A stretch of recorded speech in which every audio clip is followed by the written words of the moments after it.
at this GPPN conference and at previous GPPN conferences. And so the name of the journal is Global Policy. It was initially going to be called Global Public Policy, but we decided to opt for a slightly broader name.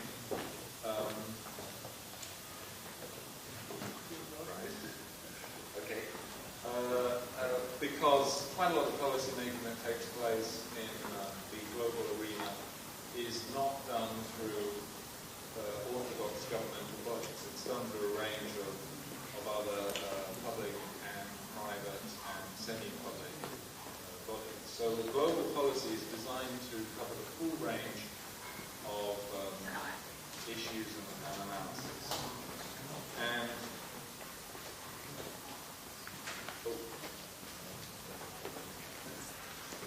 so it's meant to be an interdisciplinary journal.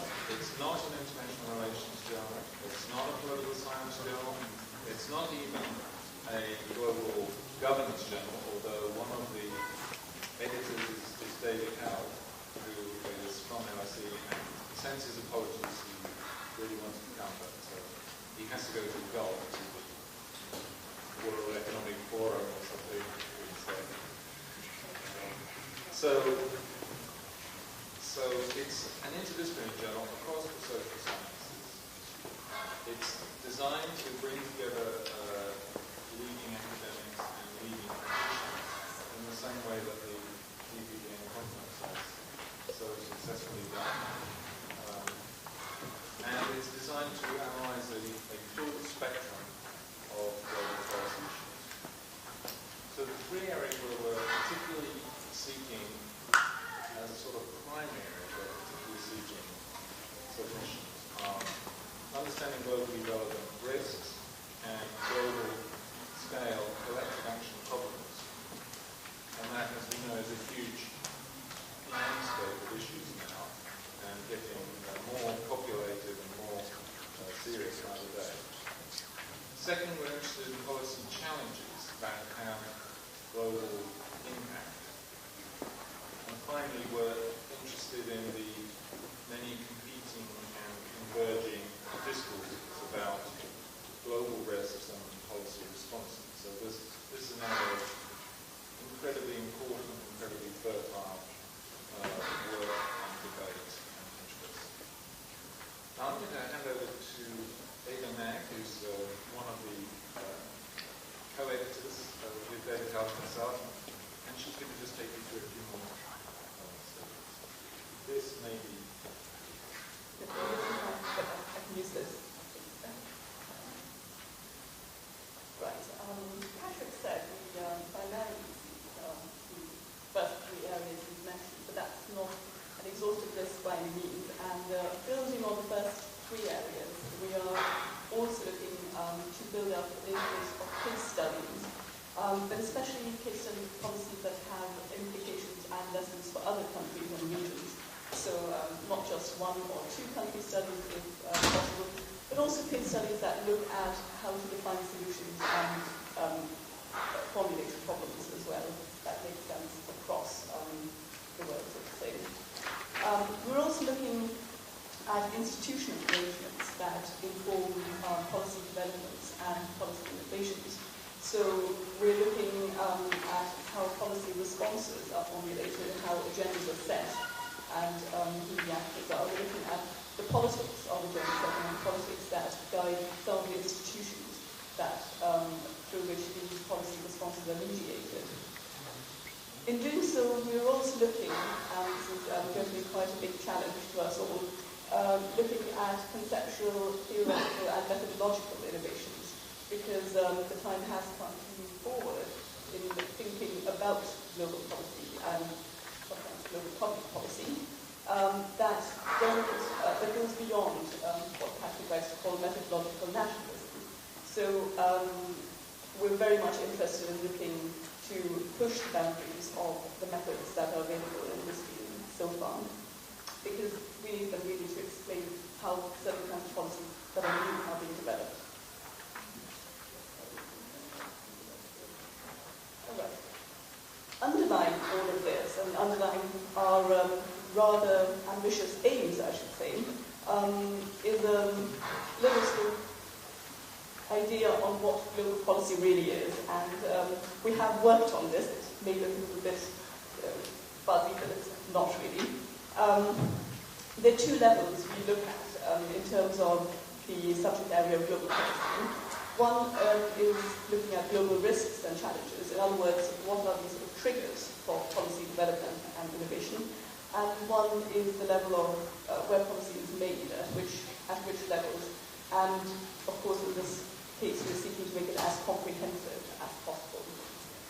In terms of global risks and challenges, I think a lot of us agree, and the last 2 days have once again brought up some pressing issue areas such as climate change and the current financial crisis. But there are other collective risks and we face in terms of other environmental challenges, water and air. We're looking at challenges in the areas of health, in the areas of migration, in the areas of labour law, a whole host of issues that now concern us in a global way and not just in sort of within our individual nation states. We're also looking at that level, this is probably, some people might consider it to be global risk, but let's call it global challenge, the area of international policy standardization, of which possibly labour law has been at the forefront of a lot of developments in that range. So there's a global pooling of policy regimes that is at work, and we're seeking to understand and explain this phenomenon, and see what the challenges are, but also what the opportunities are. Finally, at this level, we are looking at normative theories of global governance. So in other words, we are looking to explain how a lot of policy responses and policy innovations are driven by imaginative ethical debates. And I think we all agree David is possibly at the forefront of these issue areas, very much so. And not only that, we're also looking, we're going to be looking at competing discourses. So the idea is to see how is global policy perceived in different parts of the world. Do we actually understand, have the same meanings that can be agreed on what is a global policy and what are policy responses? So what are the discourses that underline a lot of policy making? At the second level, we're looking at quite a straightforward, a clear shift from the national level policy making to bloc level policy making. The EU is one example, but we do see movements, tentatively albeit, in this field in parts of Asia and in parts of Latin America as well. With greater or less success, of course, we can argue that, but it's quite clear that policy areas are merging in terms of geographical span.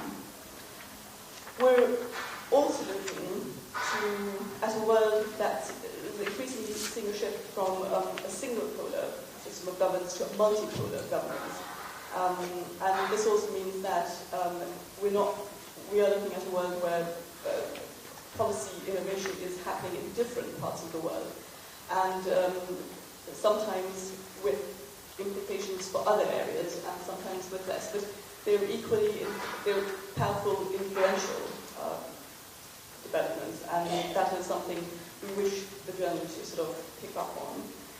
And finally, we're looking at innovations in global governance, which means we're looking at to bring in a number of actors into our analyses. So we're looking at which new agents, actors, and public bodies, public and private bodies, are at work and at play in policy formulation and seeking solutions to certain issues.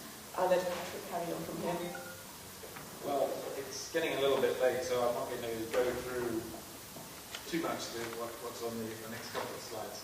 I think what we're aiming to do in respect of each of the sort of criteria that we've looked at is to think about how can the journal, together with the conference, together with the network of public policy schools that we're creating here, that goes beyond the founding schools and embraces all of you, how can we use this to try to accelerate and improve the flow of information, the flow of knowledge, the flow of ideas about global risks and challenges. And some challenges, of course, are positive. I think perhaps Ada was just mentioned the risks, but some things are going to get better. IT will get better in the next few years. That's a big challenge. So we want just to think of a full range of changes.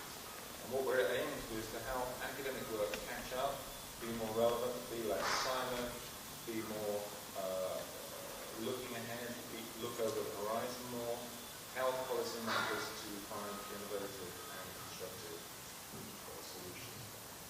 So I'll sort of skip over that and just whiz on to two issues that I think you all have views about, and I'm really keen to get your queries and questions. So the first thing is, what's the journal going to have in it? And there are going to be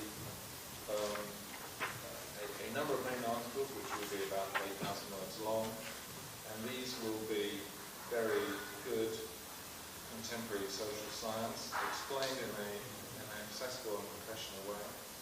There'll be some survey articles, dialogues and debates on practitioner commentaries. I think it's very important to bring into the journal some of the same kinds of elements that we've seen in the conference, and there'll be some book reviews. So it's going to look, we hope, reasonably exciting and interesting. Initially, there will be 3 issues a year, so there'll be 4-month gaps between issues. So that's going to mean that we have to work very hard at looking ahead to make sure that the material is up to date and relevant. And we're aiming for a different kind of design that is, a step improvement in the quality of professional journalism. So the publisher will be Wiley-Blackwell, who are one of the biggest journal publishers in the world. The journal will be from the outset in full colour, so you won't have to go through the kind of thing that I know a lot of you have been doing, where you produce tables and charts and figures and beautiful colour on your own £60 home printer. Then you send it off to a journal and they very expensively turn it into boring black and white where you can't see any of the patterns that you originally had. So that's not going to be there. We're going to have a really high quality of professional communication, very good design, and very much more reader friendly. So one of the ways in which we're going to appeal to practitioners is to take out some of the sort of off-putting elements of conventional academic journals and replace them with some really well-designed, well-thought-through solutions. And I think if you look at the physical sciences, you'll find that there are quite a lot of journals that are already doing that, and that's a template as well. And I'll move on to audience. Target audience. Yes. The target audience is very much reflective of the kind of material that we wish the contributors to be part of. In other words, this journal is interdisciplinary and brings together academics and practitioners. So we do have a target audience that is broad in its scope. So we've got universities, which means academics, students, and not the least MPA students. We've got governments who will be going to be targeting. International organizations, of course, very importantly, central banks. The private sector, of course, as a major player in policy making, and the whole area, the very large area of NGOs and other semi-public bodies. So what we're hoping to do is that policy makers at a reasonably high level of decision making are going to be picking up this journal. So it is really aimed at people at the sub-ministerial level, perhaps to sort of give you an idea of who might want ideas to be picked up from this journal. And we've got pretty good responses on this, so we're fairly confident of getting there, in other words. In terms of marketing, we're very grateful to have Wiley-Blackwell with us, because highly professional company. They've been quite exceptional, I think, in this area. What is planned is, of course, not just a print journal, but for the journal to be an e-journal as well, to give as much accessibility as possible. It will have a website that will be updated by somebody from one that are dedicated to this. So we're looking at a fairly, at a very high standard of e-information. It will be enhanced with videos and podcasts. That's going to be something we're looking also to do, which is sort of in line with new developments of doing in e-journalism. We will have a presence at major international conferences and at major public events, which is fairly important. And something that is quite close to our heart, we've also managed to work out with Wiley a method of getting the journal to least developed countries. We had a little discussion with it, completely free of charge, but at a sort of minimal rate at any rate. So, in other words, we do want the scope to be truly global, not just which Anglo-Saxon world in this sense. And so in that sense, we're quite confident of the scope of the marketing we're putting up. Okay, well, this gets us to the bit where you can help. I mean, this is going to be produced out of LSE in the first instance, but the journal is not going to be edited just by LSE folk. It's going to be edited by a group of editors drawn from the GPBN core institution. And there will be a very large editorial board which will be looking particularly to attract involvement and support and help and assistance from, I hope, very many of the institutions that are represented in the room here and beyond. So we will be working incredibly hard to ensure that this is a genuinely global journal in terms of the policy, in terms of where the authors are coming from, in terms of what issues are being covered, and in terms of how it develops over time. So, and there will, of course, be various kinds of discounts and incentives for all those institutions and so forth who would like to come on board. So, at this point, we'd really like to just throw the floor open and take queries and questions and see if there's anything that we haven't covered that we ought to cover, and any comments or suggestions or other inputs that you'd like to make. We're aiming for the first issue that comes out in early 2010, and so we're on track. So it will be incredibly helpful for us if you'd like to fire a few questions. Yes. I want to ask a very crass question. The idea is to make it accessible and to reach the largest number of people and so on and so forth. One concern obviously is the price of subscription. My experience is that often journals published in England are priced basically out of market for a lot of people around the world. So I realize it's pretty crass, but I think it's important.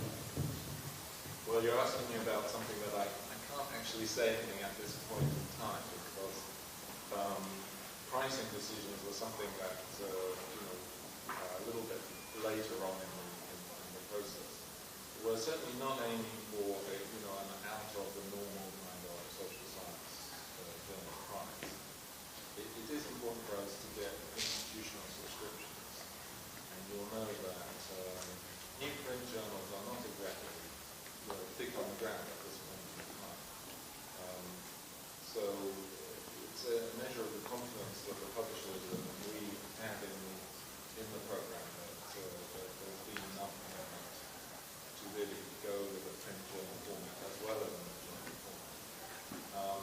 So we're looking for there'll be an institutional subscriber price, there'll be a lower price for individual subscribers, there'll be particularly heavy discounts for NGA students, both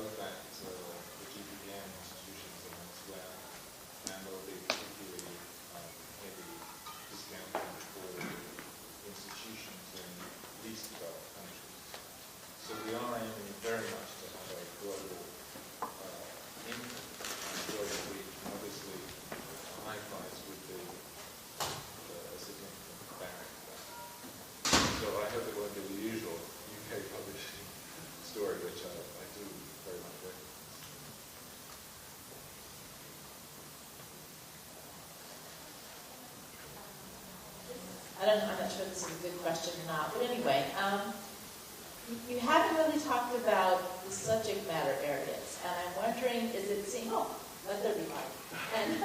And I'm wondering, if you could shed light on whether is it intended for this to be mostly about economic governance or economics and kind of related things like maybe environment, or does it wander into things like terrorism or security issues, migration? I mean, how do you, on one hand, how are you defining it? And if you're defining it really broadly, how do you ensure that there's sort of an intellectual coherence, that you don't have wildly different articles, that people only get interested in one article maybe per issue? Well, I think that's a really good question. I think global risk and challenges is a slightly shifting landscape. So it's a landscape where, things may change, things may evolve. It may well be that we'll be incredibly interested in sea levels. It may well be that we'd be incredibly interested in, new forms of IT. So I think you're going to have a range of different policy areas, just as the GPPN conference has covered a range of different areas. So if we look at this year's conference, we've covered environment, we've covered financial regulation, we've covered values and session.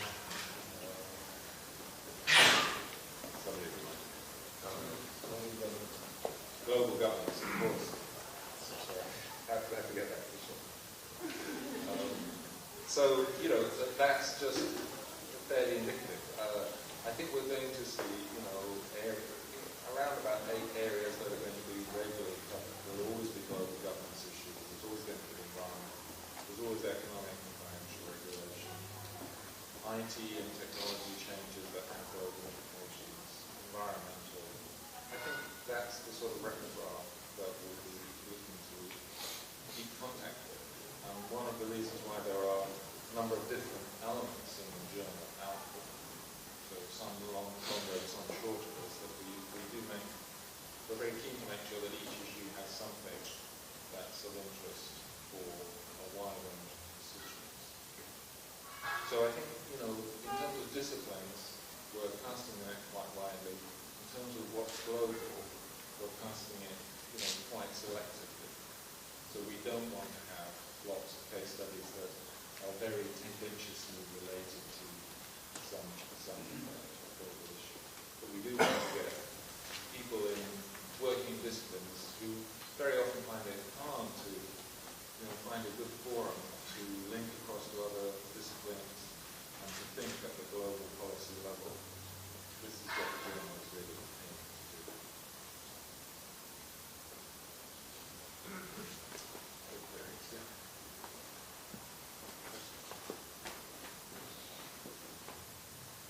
Going back to the target population of the journal,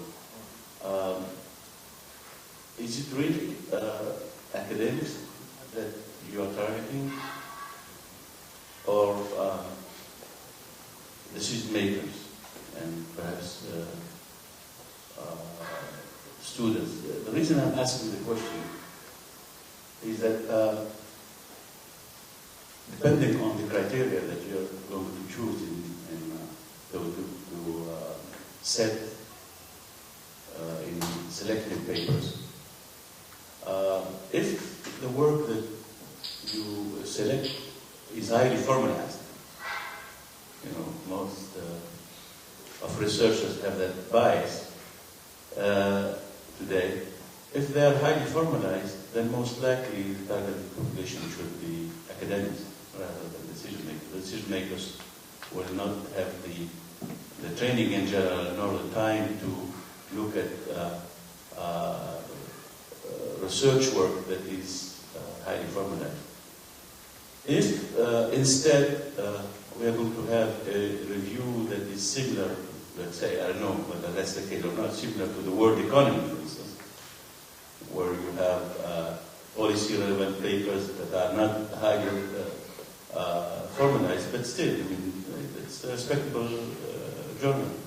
Then most likely it will be read by both academics and decision makers. So I don't know. I mean, what is? I mean, of course, when you say that we target academics, students, decision makers, NGOs, etc. I mean, I think that it's too broad, and I'm not sure. Of course, depending again on the criteria that you're going to set, I'm not sure you're going at the end of the day you're going to satisfy the needs of all those groups that you have mentioned. I want to know what you're thinking. Well, I think that in most disciplines there's a hierarchy of journals, but these are single subject journals, and they're quite highly siloed. And publishing in these journals doesn't mean that you're connecting to other academics. So we're not looking for the typical single discipline, hard-boiled, very obscurely written and very obscurely presented kind of piece that's just intended for a single discipline audience. But we are looking for those academics and social scientists especially who are trying to reach out to communicate to other academics, to communicate to governments, to have influence, practical policy making, practical thinking. So we believe that these articles will be very demanding articles in some cases. Some of them remain in trial. Very intelligent communication of highly formalized functions. But we'll be looking to work with the authors to assist them to get more complicated messages across in more accessible ways than sort of characteristic single discipline silo, heavily silo journal. So I don't agree with you that academics are only interested in reading essentially single discipline, heavily siloed journals. We've done a lot of stakeholder consultations and been involved in quite a lot of stakeholder consultations, quite a lot of different journal projects. This is the most, positive across the board set of responses that we've had. You talk to these very high quality academics in lots of different disciplines. None of them have said to us, don't bug me with this, I understand global policy already. I know everything I need to know in this kind of area, and I'm not interested really beyond convention. Nobody is saying that in the global policy. So we're significantly more optimistic. Can I just complete this? Like was understood, we are responding also to a need by decision makers that perhaps possibly sort of as is very clear to us. They come and do want credible research to inform their ideas, and that's something. So when taking these ideas past them, it's certainly something that they seem very keen on. Because, and also, I must say, at a certain level, decision makers are extremely sophisticated, and I think they're very well versed in certain sciences, at least these days, I would argue. So, if you talk to policymakers in these sorts of global policy arenas, they've all got PhDs, or their advised by people who've got PhDs. They've got a very good sense of where good work is being done, and what counts as challenge. So, these are very big issues. They're very urgent issues. They're very difficult issues, and they're very complex. And necessarily require a joined-up academic response. And we believe that the journal, along with the network, along with a great many other developments, so it can be part and parcel of a more effective response.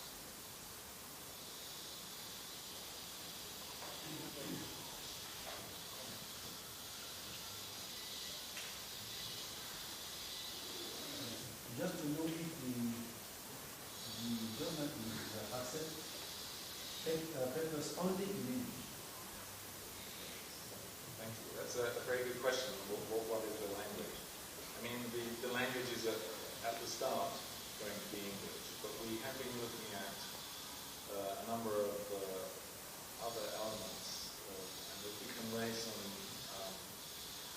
financial support, which we are very actively looking for over and above the commercial operation of the journal, then one of the key things that we'll be looking to try and do very early on is to get onto the website some key translations of abstracts and maybe even key translations of particular articles where there's a wide interest from particular language communities. So it's a really good question, and obviously we would love to have the resources to, deliver the abstracts in, say, the 8 biggest world languages. We just are not really in a position to promise that at this stage.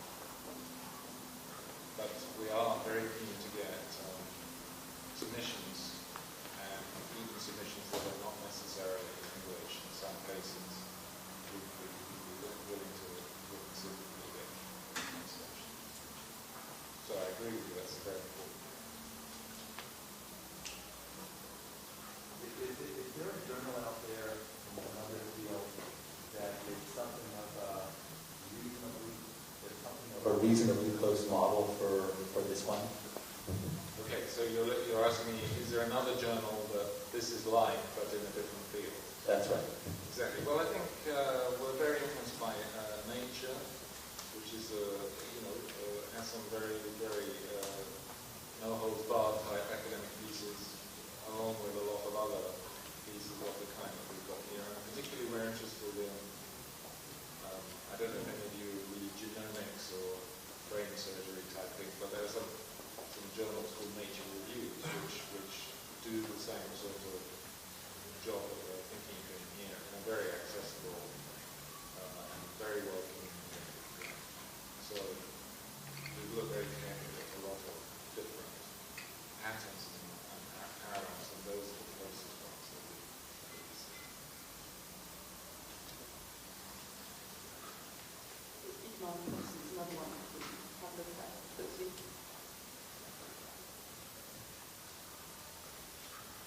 Any other queries?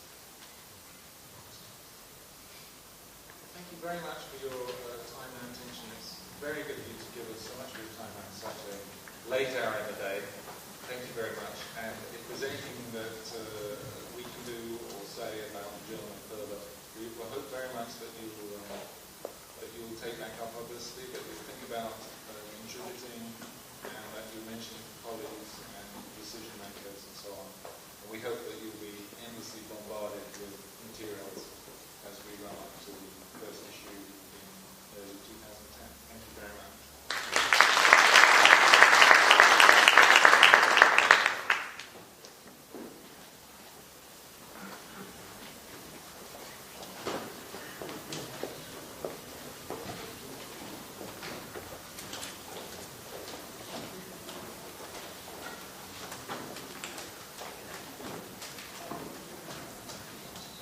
Usually, I wouldn't find it difficult to make some summaries, but for 2 very long days, I have to confess that it's a daunting task to sort of, for me to come up with the key points that I have learned from the 2 days of discussions.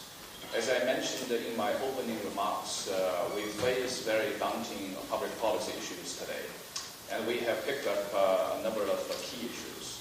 And I hope at the time that the discussions of the conferences will turn out to be thought-provoking, productive, and educational for both academics and the public policy and policy makers. And I think you would agree with me that we have hit the targets. So I do not, instead I do not want to repeat the main points. We have been here. And even though I anticipate that the information flow will be very intensive, but I'm nevertheless am overwhelmed by the amount of information that I have personally benefited by the 2 days conference. By way of conclusion, instead I want to share with you, using a few minutes, the thinking that we have on the part of the School of Government at Peking University in holding this conference. I had experience of working at Tsinghua University for more than 3 years. I came back from the United States to sort of help to set up the School of Public Policy and Management at Tsinghua University. And it has been a key element in my thinking to get our schools internationalized as quickly as possible. So there we launched the program with the Kennedy School of Government at Harvard University. And about 4 years ago, I moved from Tsinghua to Peking University. And in spite of the other things that we have to put together to get closer to our strategic objective. By the way, the strategic objective of Peking University is to build itself into a world-class university, and the School of Government is a subunit of an institution that has long tradition of excellence. And to get international is part of that strategy. We need to get the hardware ready. We also need to get the personnel ready, the faculty ready. But to put other resources ready, I think one of the ways for us to speed up the process is to get ourselves exposed in the maximum way to the best practices internationally. We have launched other international programs by collaborating with members of this network. And we are also developing bilateral relations with other institutions. And when I had a chance to, at the invitation of Kishore, to attend last year's conference, and I guess Ken Biao would also agree with me that we are so much also inspired by that conference. And through a brief talk with Ken Biao, both of us agreed probably we should make a proposal to hold this conference. And it fits nicely with the strategy we have to get our school exposed maximally to international practice. Both of us were trained overseas. And I think for us to build a strong institution, we need to go beyond ourselves. In a sense, serving as the executive dean and Ken Biao, in Ken Biao's case, the social dean of the school, we need to try our best. But we were a bit concerned. I personally have been to many international conferences, the World Economic Forum, Aspen Institute conferences, and one of the things that I have learned to organize an international conference, our organizational skills have to be much more sophisticated than the way we organize a domestic conference. In China, when we organize a domestic conference, the way we go is to do massive funding, to use military funds. So efficiency per capita is not very high. So we were very concerned for us to do an international conference because the speakers we are going to have, the outstanding professors we are going to have will be extremely busy. So we have to be very precise in terms of the timing. But at times we just have to be bold to move forward. And it's also a test case for us to see, now, having spent a few years at the School of Government, do we have the capacity to do that? Well, these are the things that we have when we decided to hold this conference. And looking back, we are very happy we pulled this off. And I also want to take this opportunity to thank the members of this network. You have been tremendously supportive, and in particular, since Lee Kuan-yew School of Public Policy at National University of Singapore is a co-organizer of this conference, and I want to thank you very sincerely. Thank you. And running this thing is like running an orchestra at the School of Government. We have to put different components together to launch this 2 days conference. And I also want to take this opportunity to recognize our tenor. The tenor, of course, is our social dean, Ken Biao. Without him, nothing could have happened. And I want to join in.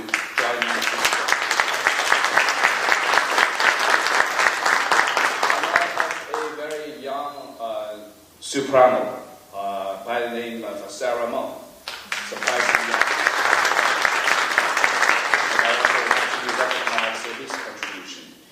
And we have a team of very capable and helpful student assistants. I want you to stand up, and we want to recognize your contribution.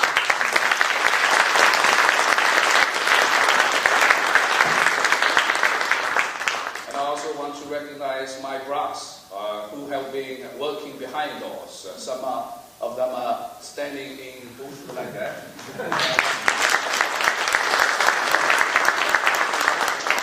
Standing at the lobbies. So without you, we could have done this. And thank you very much. Now I want to give the floor to Kishore. Thank you.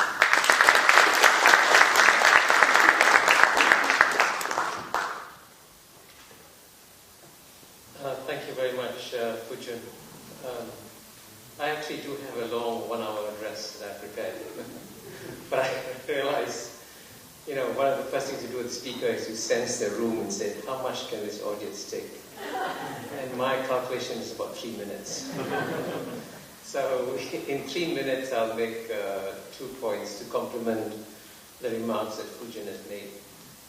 The first point, of course, is that I've been trying to reflect on why have these conferences succeeded. I remember when I went for the first one in Paris 3 years ago.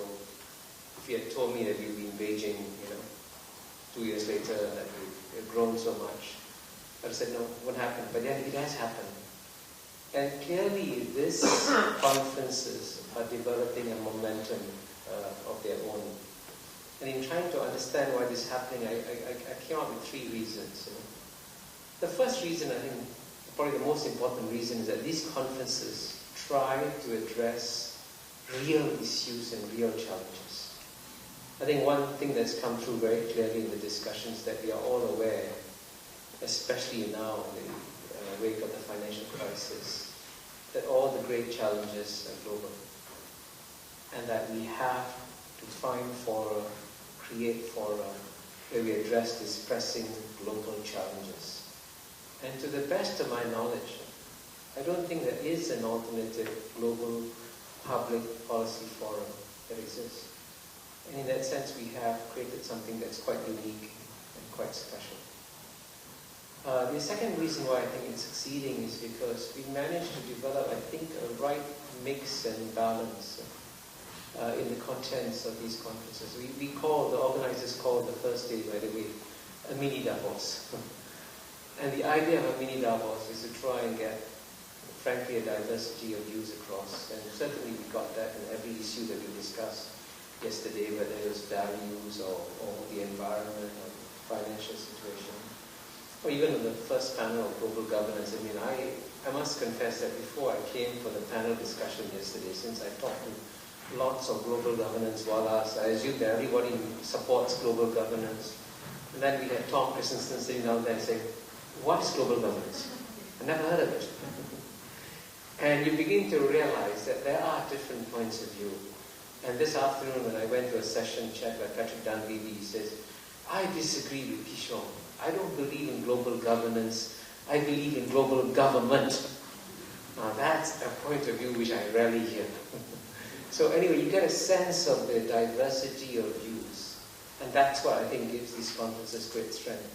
But at the same time, I think the second day, the discussions that we've had today on very practical challenges that schools of public policies face, I think is equally important. I mean, whether it was a discussion on Africa, I walked in for a while, trying to figure out how we can help our counterparts in Africa, or looking at the other specific issues that came up today. I think that was all very, very meaningful.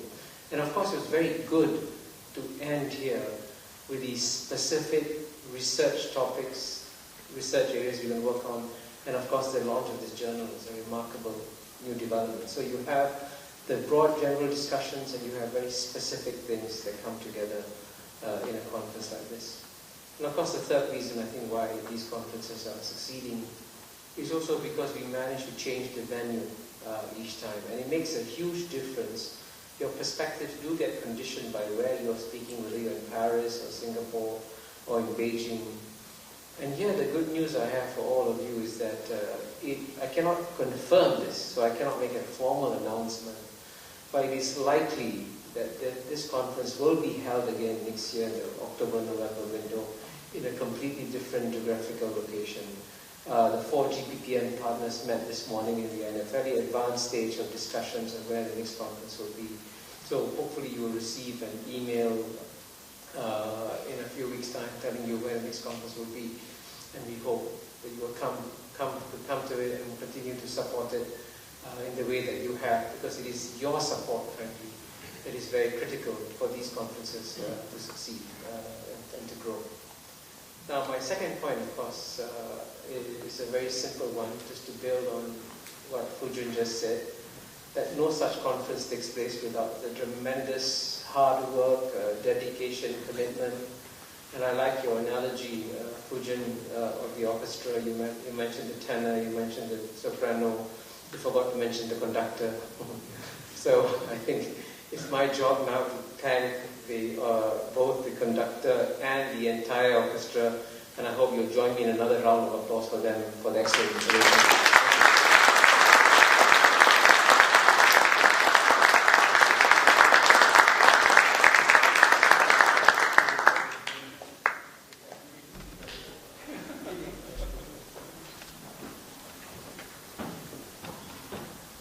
Now I declare the closing of the conference.